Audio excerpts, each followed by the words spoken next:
RTVC Noticias del Mediodía. Dramático llamado. Una menor de edad denuncia que fue abusada sexualmente en un Transmilenio. Tiene 17 años y acudió a las redes sociales para denunciar porque asegura que las autoridades no atendieron su caso. Alcaldesa de Bogotá pide atención urgente para la menor de edad. La Fiscalía investiga el posible abuso. Sorpresivo traslado en la cárcel La Picota. 54 detenidos fueron enviados a otros centros de reclusión. El IMPEC habla de casos de corrupción. Pasó en el Senado la reforma tributaria. En minutos les explicamos cómo quedó el texto del proyecto que hoy se discute en Cámara de Representantes. Sigue subiendo el dólar en Colombia. La divisa se mantiene por encima de los 5.000 pesos. En vilo la entrada en operación de Hidroituango. EPM asegura que las pruebas son necesarias para garantizar la seguridad. El gobernador le pide a Gestión del Riesgo Nacional que evalúe la situación. Drogas La Rebaja pasa a control del gobierno nacional. Además será transformada para ser el laboratorio para fabricar medicamentos en Colombia. En el mundo sigue la tensión entre las Coreas. Las demostraciones de fuerza y poder militar se mantienen. En deportes, Nairo perdió en el escritorio. Apelación fue desestimada por el Tribunal del TAS. ¿Cuál será el futuro de Nairo Quintana? ¿Cómo afecta a su carrera la decisión? En minutos les explicamos. Millonarios campeón de Copa. Alegría azul. Millonarios se coronó campeón de la Copa Colombia. El equipo de Bogotá derrotó 2-0 al Junior de Barranquilla. En Cultura les contaremos las películas que llegan a las carteleras de cine y el cartel oficial de Rock al Parque.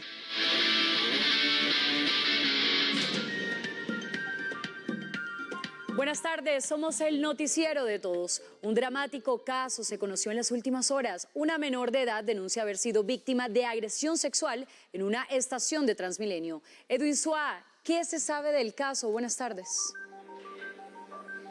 Carolina, ¿qué tal? Muy buenas tardes para usted, para todos los televidentes. Se sabe que este caso ya está siendo atendido por parte de las autoridades del distrito y también de la Fiscalía General de la Nación, que fue en horas de la noche, pasadas las 8 de la noche, el pasado 31 de octubre, y que la víctima, pues solo 3 días después tuvo que subir esa denuncia a través de un video en redes sociales porque las autoridades no recibieron la denuncia. Las mismas autoridades reconocieron esa falla en la recepción de la denuncia, pero se comprometieron en dar con la captura del presunto responsable.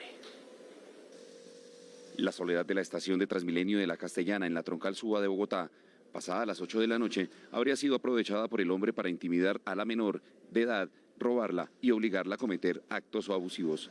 Así lo reveló en un video publicado en sus redes sociales. Este hombre procede a cogerme de la mano, me sacó de la estación a punta de amenazas, me quitó el celular detrás de la estación. A pesar de que los hechos ocurrieron el lunes 31 de octubre, solo hasta este miércoles se conoció el caso. Ya la denuncia se puso, la estamos acompañando desde la Secretaría de la Mujer. A Hillary, a su madre, a sus amigas, gracias por acompañarlas, gracias por poner la denuncia. Vamos a dar con el responsable, ya la denuncia está puesta. Frente a presunto abuso sexual del que al parecer fue víctima una menor en Transmilenio el pasado 31 de octubre, Fiscalía adelanta investigación por acceso carnal violento a través de unidad de delitos sexuales. Transmilenio, la empresa encargada del sistema, y la policía no han explicado aún por qué no habría en la estación vigilancia privada ni presencia de uniformados. El señor se bajó en la misma estación.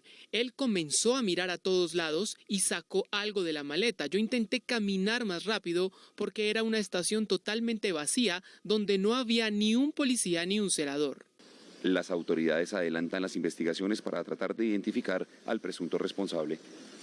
Una de las preguntas que se hace la ciudadanía es ¿por qué en la denuncia la joven dice que no había presencia de vigilancia privada o uniformados de la policía? Edwin, ¿qué dice el distrito?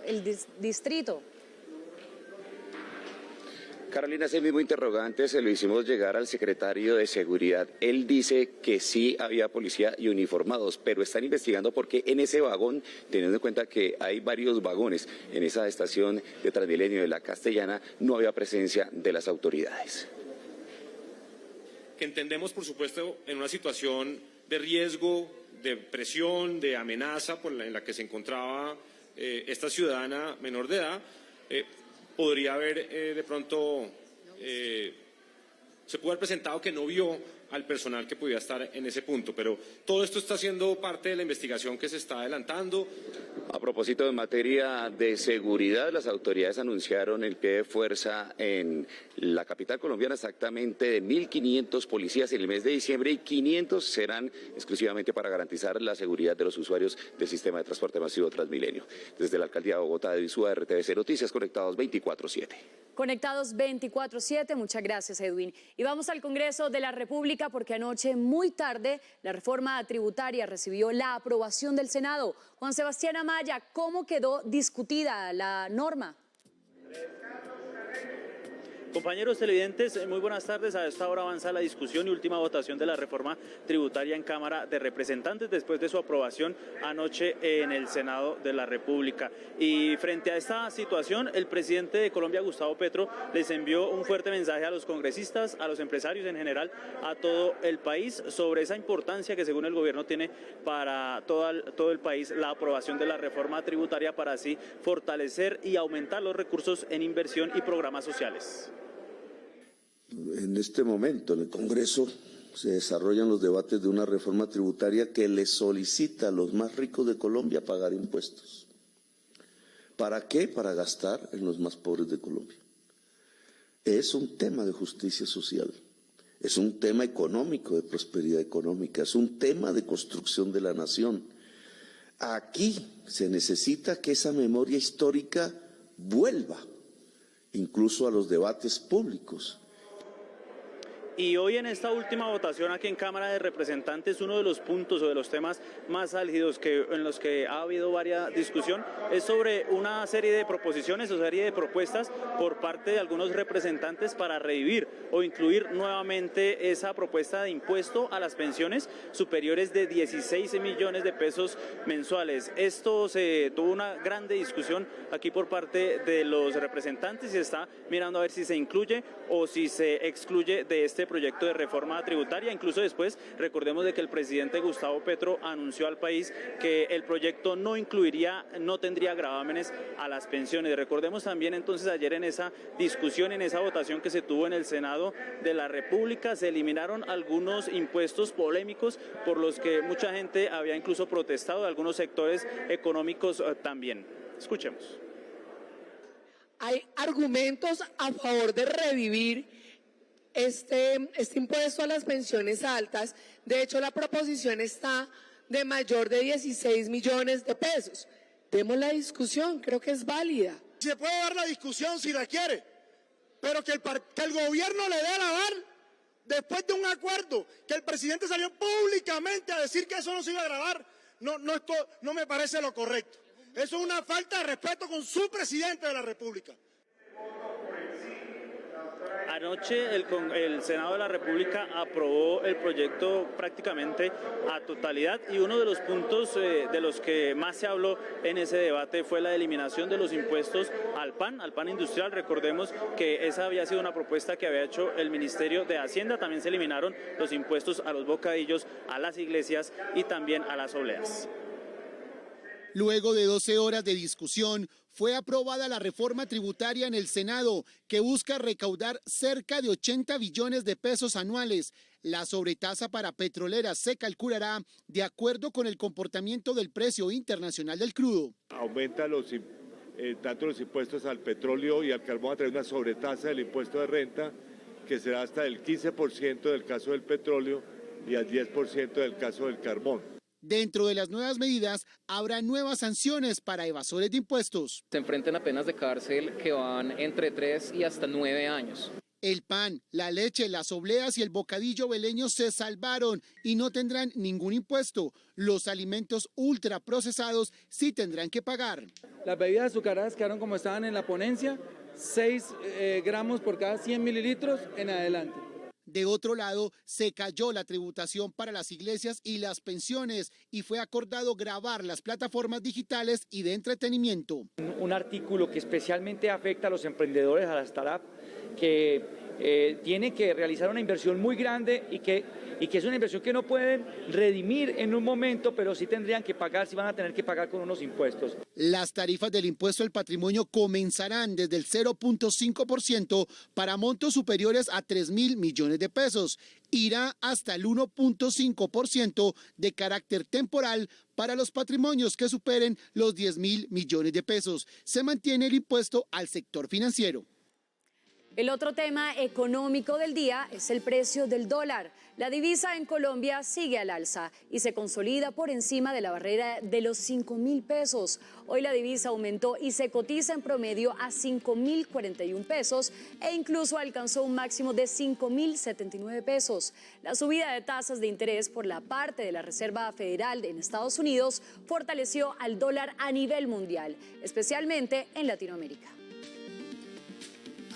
Hay alerta por la puesta en funcionamiento de Hidroituango. Hay alrededor de 38.000 familias de 3 municipios en riesgo. El gobernador de Antioquia anunció medidas para evitar emergencias. Ismael Tobón, buenas tardes. Usted con más detalles. Adelante. Hola Carolina, televidentes, muy buenas tardes. Mire, lo que ha hecho y lo que ha dicho el gobernador de Antioquia, Aníbal Gaviria Correa, es que realmente sí o sí tienen que hacerse evacuaciones de manera programada y no de manera repentina con las poblaciones aguas abajo de Hidroituango. El próximo sábado será un día bastante clave. Se hará la instalación de un puesto de mando unificado. Allí estará la Unidad Nacional de Gestión del Riesgo, el gobierno departamental junto a EPM y las comunidades para poder trazar esa hoja de ruta y poder conocer en primer lugar cuál es el estado ahora mismo del proyecto Hidroituango, cuál es el riesgo de las poblaciones y cuáles también tendrían que ser evacuadas en el próximos días. El gobernador de Antioquia advirtió que las evacuaciones de las comunidades aguas abajo de Hidroituango se deben hacer de manera programada. ¿Qué es lo que he insistido? Que esas pruebas tienen que hacerse todas y que esas pruebas tienen que hacerse con la tranquilidad necesaria.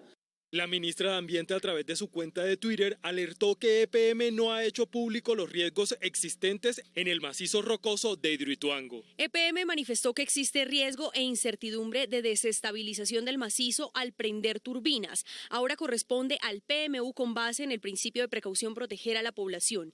Esta y ninguna otra ha sido mi postura en el PMU en acuerdo con el presidente Gustavo Petro. El 5 de noviembre se definirá la instalación del PMU para saber cuántas personas tendrían que evacuar y cuándo sería el encendido seguro de las turbinas.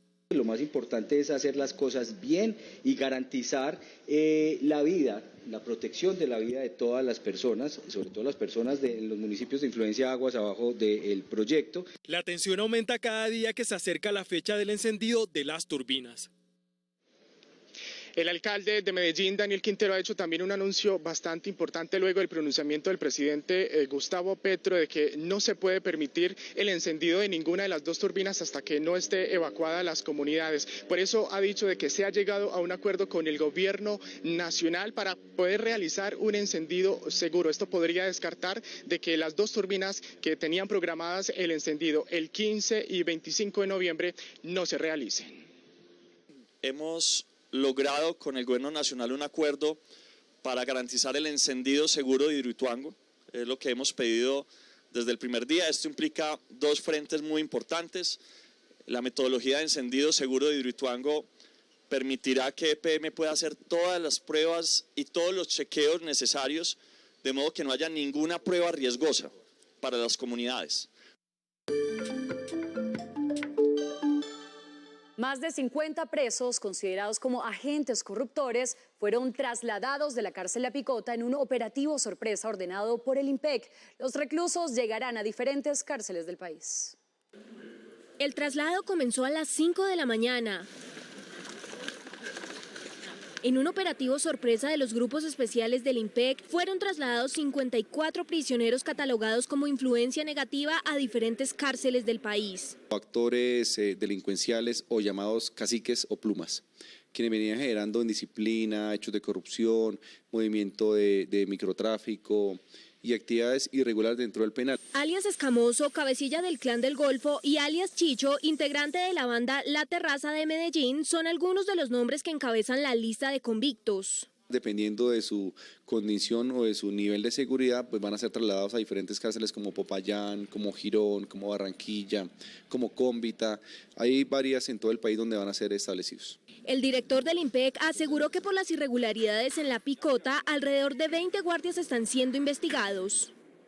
El Senado de la República aprobó la conciliación del proyecto de ley de paz total. Luisa Barberi, buenas tardes. ¿Cómo quedó el proyecto y qué le faltaría?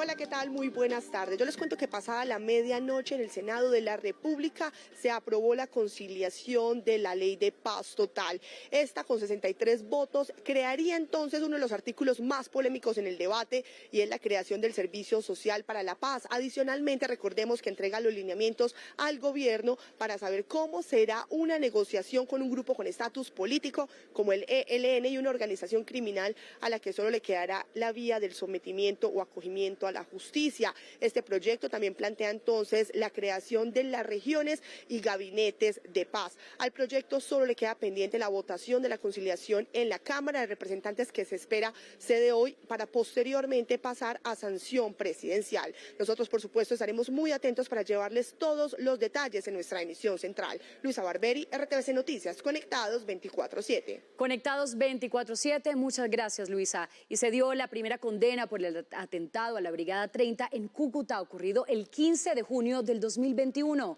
Aurelio Suárez Pérez, alias Aurelio, del Frente 33 de las disidencias de las FARC, aceptó su responsabilidad mediante preacuerdo y deberá pagar 30 años y 4 meses de cárcel. La Fiscalía demostró que el sentenciado se reunió con otras personas para brindar apoyo logístico y abastecer de armas a las disidencias de las FARC del Frente 33 de las FARC. Drogas La Rebaja, fundada por los Rodríguez Orejuela y que fue fachada para el cartel de Cali, pasó a manos del Estado. La SAE confirmó que será el Ministerio de Salud quien se encargue de administrar la empresa y evalúan la posibilidad de que Drogas La Rebaja logre los registros sanitarios para medicamentos genéricos. Con la decisión se busca garantizar el funcionamiento de Drogas La Rebaja y el empleo de varios de sus trabajadores. Y atención a esta cifra, en Colombia entre 2018 y 2022 han sido asesinados por sus padres 66 niños. Ese es el tema de nuestro informe especial de hoy, jueves a las 7 de la noche en nuestra emisión central. Niños, víctimas de lo absurdo. Cada vez nos sorprende más el nivel de agresividad que sobrepasa el límite de la conciencia. ¿Qué está pasando? ¿Por qué los adultos descargan su agresividad con los niños? ¿Cómo podemos proteger a nuestros menores y evitar abusos? Informe especial. Niños, víctimas de lo absurdo. En RTVC Noticias, emisión central. Jueves 3 de noviembre a las 7 de la noche, con repetición a las 10 de la noche en Canal Institucional. Por Señal Colombia.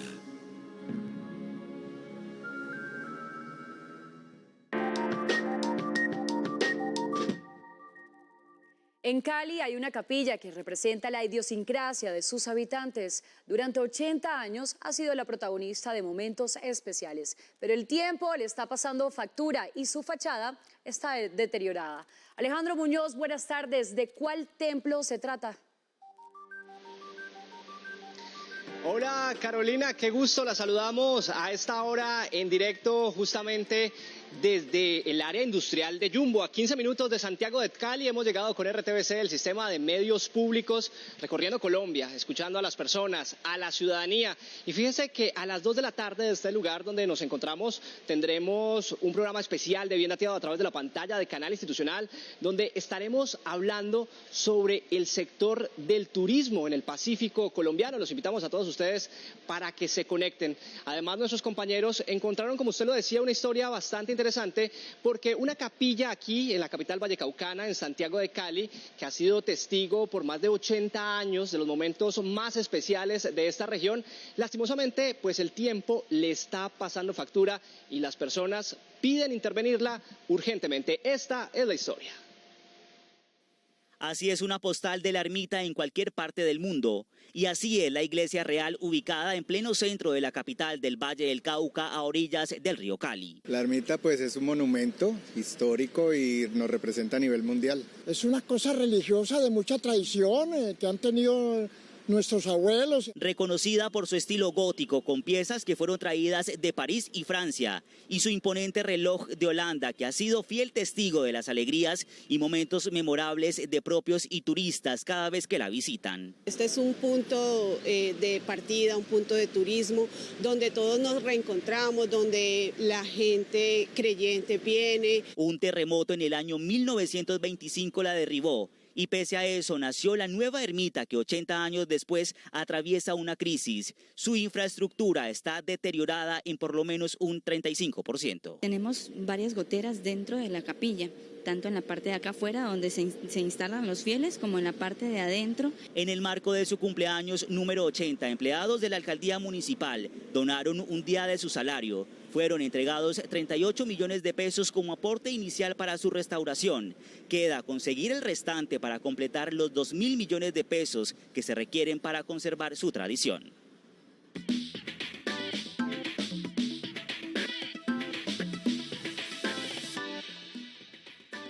Y 21 minutos, hablamos de deportes. El Tribunal Arbitral del Deporte fue contundente. Nairo Quintana sí consumió tramadol, por lo que respalda la decisión de la Unión Ciclística Internacional y la sanción del Tour de Francia de este año. El TAS ratificó el veredicto de la UCI. La Unión Ciclista Internacional acoge con satisfacción la decisión de hoy del Tribunal Arbitral del Deporte, que confirma la descalificación del ciclista colombiano Nairo Alexander Quintana Rojas del Tour de Francia 2022 por infringir la prohibición de uso de tramadol en competición. Pero Nairo no se hizo esperar y se pronunció minutos después. Con orgullo digo que en lo largo de mi carrera deportiva he tenido mucho más de 300 controles antidoping que dan más o menos a 3 controles por mes y nunca he tenido ningún problema de dopaje, de doping en absoluto. Es decir, la sanción y descalificación del Tour de Francia 2022 y el despojo de su 6º lugar se hará efectivo y además deberá pagar una multa cercana a los 5.000 francos suizos. Tengo muchas razones del por qué no hacerlo y el por qué no he tomado este producto. Lamentablemente ha salido el resultado así y luego más adelante les comentaré todas las situaciones. En un momento complejo en el que el boyacense está en la búsqueda de equipo luego de su salida del Arkea Samsic. La vida sigue, la tormenta tiene que pasar, seguimos mirando hacia adelante, tengo una linda familia, tengo un país y grandes amigos que me apoyan. Muchísimas gracias por esto. Quintana puede seguir compitiendo, pues el positivo por tramadol no consiste en un dopaje, sino en un incumplimiento del uso de este medicamento por los efectos colaterales. Del ciclismo vamos a pasar al fútbol, pues Bogotá vivió la fiesta de los hinchas de Millonarios. El equipo de Alberto Gamero remontó el marcador global de la serie de Copa Colombia ante Junior y sumó su 3er título en este torneo. Ser campeón es muy bonito, muy bonito. Casa llena y sentimientos a flor de piel. Y al minuto 6, Daniel Cataño empezó a acercarse al arco de Sebastián Viera. Con superioridad numérica en ataque, llegó la falta de Ortiz sobre Juan Pablo Vargas y Wilmar Roldán decretó penal, que convirtió Luis Carlos Ruiz. Y ahí la serie llegó a la paridad. Los embajadores generaron diferentes oportunidades y no contaban con la buena actuación del portero Tiburón en el Campín. Hasta que la vida misma hizo de las suyas con David Macalister Silva. Este remate se convirtió en el primer título de la era Gamero, a una semana de que el capitán dio unas declaraciones polémicas para los hinchas. No llegó el mensaje que yo quería dar, pero lo que tenía que yo excusarme lo hice y le agradezco a toda la hinchada porque creyó y porque me conoce y porque sabe lo que yo siento por esta camiseta. El pitazo final de Roldán llegó y el festejo no se hizo esperar. Creo que lo luchamos, lo trabajamos, lo conseguimos y repito, este es para toda esta hinchada. Tampoco los abrazos y el reconocimiento a un entrenador citando la frase de otro. Y el trabajo nunca traiciona. Y yo creo que tanto que trabaja este hombre, el fútbol le está devolviendo algo hoy. Que ya tenemos que disfrutar esta noche porque ya mañana empieza una nueva ilusión. Después de 4 años y 9 meses, Millonarios volvió a levantar un título que le asegura cupo a la fase previa de la Libertadores.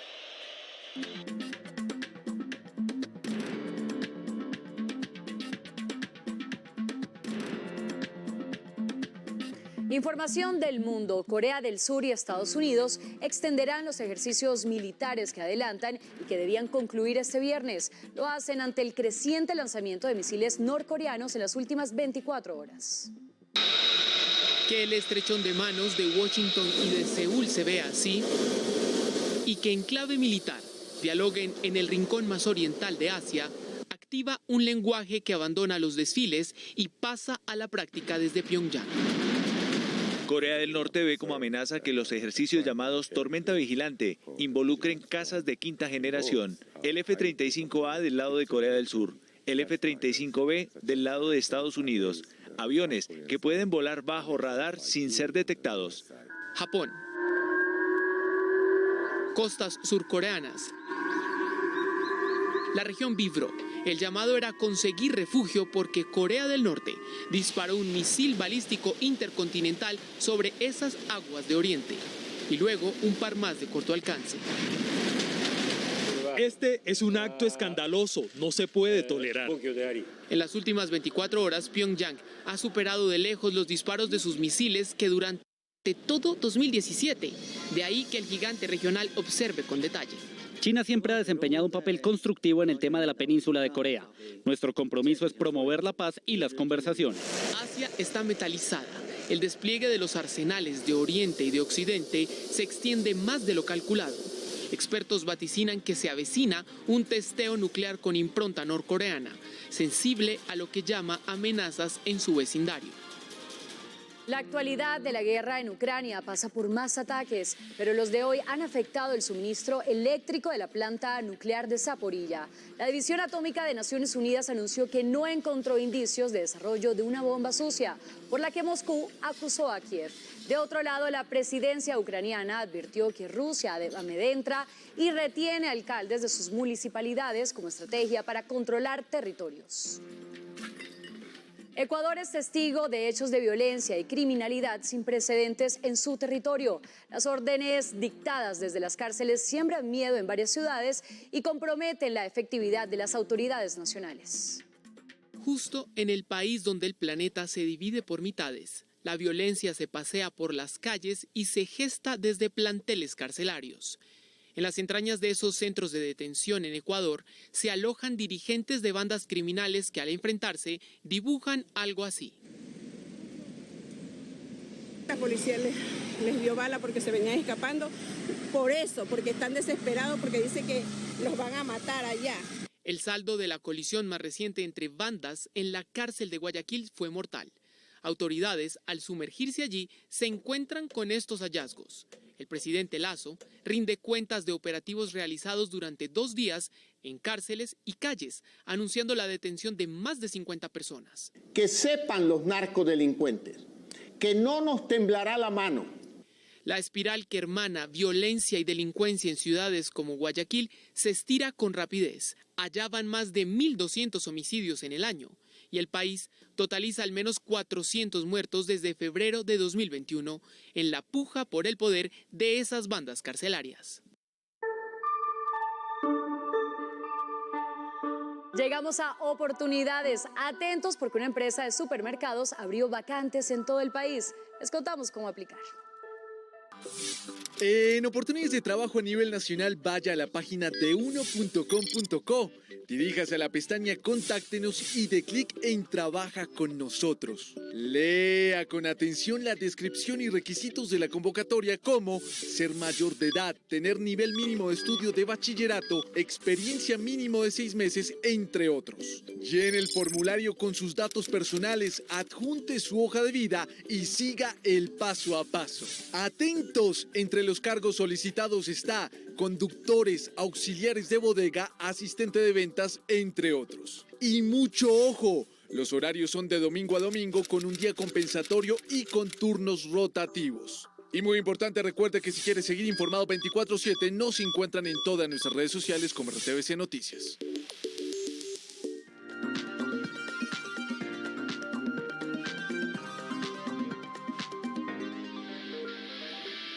Atentos porque se confirmó el cartel completo de artistas que se presentarán en Rock al Parque 2022 en Bogotá. 42 artistas participarán en el festival. Llegan las bandas suecas Watain y Franatic Amber. Desde Chile, Lucibel, y desde Argentina, Bersut Vergarabat. Entre otras, a nivel nacional habrá artistas ganadores del portafolio distrital de estímulos como Las Áñez y Boca de Serpiente. Con esta información cultural terminamos RTVC Noticias, emisión del mediodía. Feliz tarde.